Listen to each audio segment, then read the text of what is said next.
ஆண்டவர் இரட்சகருமாக இயேசுவின் இனிதான நாமத்தினால் உங்களை வாழ்த்துகிறேன். இந்த நாள் நம்முடைய ஆவிக்குரிய சிந்தனைக்காக 1 பேதுரு 4 அதிகாரம் 1 வசனத்தை நான் வாசிக்கிறேன். இப்படி இருக்க கிறிஸ்து நமக்காக மாம்சத்திலே பாடுபட்டபடியால் நீங்களும் அப்படிப்பட்ட சிந்தையை ஆயுதமாய் தரித்துக் கொள்ளுங்கள். கடைசி பகுதி சொல்லுகிறது சிந்தையை ஆயுதமாக தரித்துக் கொள்ள வேண்டும் என்று. சிந்தை, அதாவது நம்முடைய எண்ணங்கள், தாட்ஸ் அல்லது மைண்ட் சொல்லுவாங்க, அது ரொம்ப முக்கியமான ஒன்று.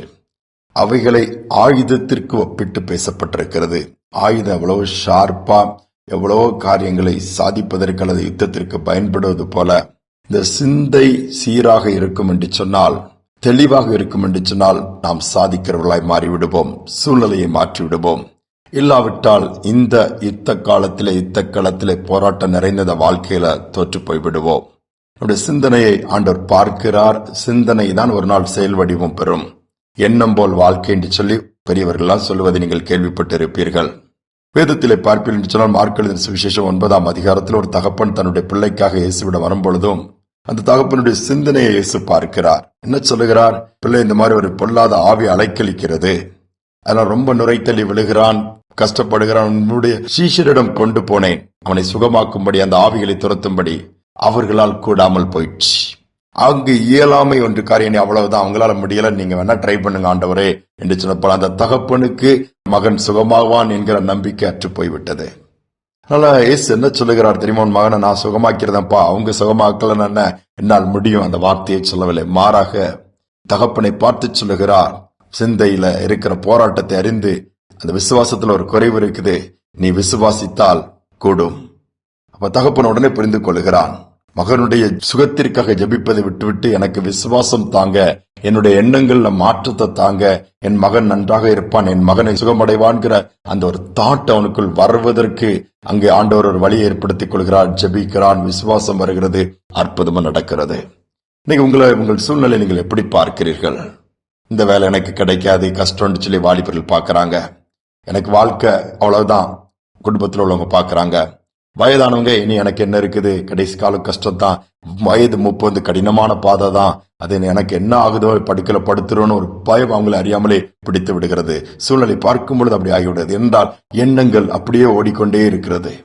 ஆனால் அதை தான் சீர்படுத்தி எப்படி இருக்க வேண்டுமாம்? பிலிப்பியர் 4:8 சொல்லுகிறது, உண்மை உள்ளவைகள் எவைகளோ, ஒழுக்கம் உள்ளவைகள் எவைகளோ, நீதி உள்ளவைகள் எவைகளோ, கற்புள்ளவைகள் எவைகளோ, அன்புள்ளவைகள் எவைகளோ, புண்ணியம் எதுவோ, புகழ் எதுவோ, நற்கீர்த்தி எதுவோ, இவைகளையே சிந்தித்துக் கொண்டிருக்கிறோம். சிந்திக்கிற காரியங்கள்ல பியாண்ட் த லிமிட் தாண்டி ஓவரா கவலைப்படுகிறது கஷ்டம் தான், அது நஷ்டத்தை தான் கொண்டு வரும். அதை சரி பண்ணி கொண்டே இருப்போம் என்று சொன்னால் எல்லாமே சீராக இருக்கும். விஞ்ஞானிகள் கூடி ஆய்வு செய்ததை பத்திரிகையில் நான் படித்திருக்கிறேன். பிரெயின்ல ஒரு மைய மண்டலம் என்று சொல்லி ஒரு பாட்டு இருக்குதா, அதுல மெயின் பகுதி அதுதான் கமாண்ட் கொடுக்குமா, சரீரத்தில் ஒவ்வொரு அவயங்களுக்கும், ஒவ்வொரு நர்வ்ஸ் மூலமா ஒவ்வொரு காரியங்களுக்கும் கட்டளை பிறப்பிக்குமா. நாம என்ன நினைக்கிறோமோ அதற்கு ரிலேட்டடா தான் அது கட்டளை பிறப்பிக்குமா. 40 years ஆயிடுச்சு, மருத்துவம் சொல்லும், மருத்துவ உலகம் சொல்லும், அட்வர்டைஸ்மெண்ட் சொல்லும், டிவியில பார்த்துட்டு இனி இந்த டெஸ்ட் இப்படிதான் இருக்கும், அப்படிதான் இருக்கணும், நம்முடைய மைண்ட் சொல்லும் 40 years ஆயிடுச்சு, இனி நம்ம இப்படிதான் இருப்போம். அப்படி ஒரு நிலைமை அந்த எண்ணம் வரும்பொழுது அந்த அவயங்களுக்கும் அது கட்டளை கொடுக்குமா. 40 வருஷம் ஆயிடுச்சுப்பா, இனி இப்படிதான், இனி பலவீனம் ஆயிரும், இது இப்படி ஆயிரும், அப்படி ஆயிரும். அந்த தாட்ஸ் வரும்போது அவைகள் அப்படியே டல்லா மாறிடுமா. அப்ப நம்ம என்ன செய்யறது? ஒவ்வொரு வயதுக்கு தக்கன மருத்துவம் சொல்வது பொய்யா? இல்லை, உண்மைதான். ஆனால் இவைகளை மேற்கொள்ள வேண்டும் என்று சொன்னால் சிந்தையை நமக்கு ஆயுதமாய் மாற்றிக்கொண்டு வேதத்தின் அடிப்படையில வேதம் என்ன சொல்லுகிறது? காலேபின் தேவன் 85 வயதிலும் அவர் சொல்லுகிறார், 40 வயதுல இருந்த பலன் எனக்கு இருக்குங்கிறாரு. மோசே 120 வயது, கண் பார்வை குறையலையா, சரீரத்தின் பலன் குன்றி போகலையா. இந்த சிந்தனை நாம் உள்வாங்கும் என்று சொன்னால் நிச்சயமாகவே பலனுள்ளவர்களாய் மாறிடுவோம். கடைசி வரை பலனோடு தான் ஓட்டத்தை ஓடி முடியும். இந்த வருஷ துவக்கத்தில் நம்முடைய சிந்தனைகளை சீர்படுத்துவோம். நெகட்டிவா திங்க் பண்றதெல்லாம் விட்டுருவோம். இது உட்படாது, இது பார்க்கிற பார்வையில நெகட்டிவ் இருக்கும் நமக்கு, அதெல்லாம் கஷ்டங்க.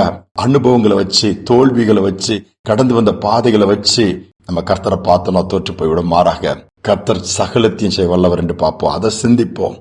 நம்முடைய சரீரத்தின் அவயங்களுக்கு அந்த மைய பகுதி கட்டளை கொடுக்கும், எழுந்து காரியத்தை நடப்பிக்க முடியும். என் படுக்கையை கர்த்தர் மாற்றுவார், என் நிந்தையை கர்த்தர் மாற்றுவார், என் வேதனை கர்த்தர் மாற்றுவார், எனக்கு எதிர்காலம் உண்டு, என் சூழ்நிலையும் மாறும், என் பிள்ளைகளும் நல்லா இருப்பாங்க பாப்பேன்னு சொல்லி அந்த சிந்தனையை அப்படியே சிந்தனைக்குள் கொண்டு வந்து செயல்படுத்துங்க. அல்லது கட்டாயம் அந்த சிந்தனைக்குள் வந்துவிட்டாலே செயல்பட ஆரம்பித்து விடுவோம். கர்த்தர் நாமும் மகிமைப்படும், நாமும் நன்றாயிருக்க முடியும். ஜெபிப்பும் அன்பின் தகப்பனே, புதிய நாளை கொடுத்திருக்கிறீங்கப்பா, ஸ்தோத்திரம். சிந்தனைகள் அநேக போராட்டம் அது ஒரு யுத்த களமாய் மாறுகிறதுப்பா. அநேக நேரம் நெகட்டிவா என்ன இருக்குது, நீ அவ்வளவுதான் தங்களையே சபித்துக் கொள்கிற கூட்டம் இன்னைக்கு பெருகிடுச்சுது.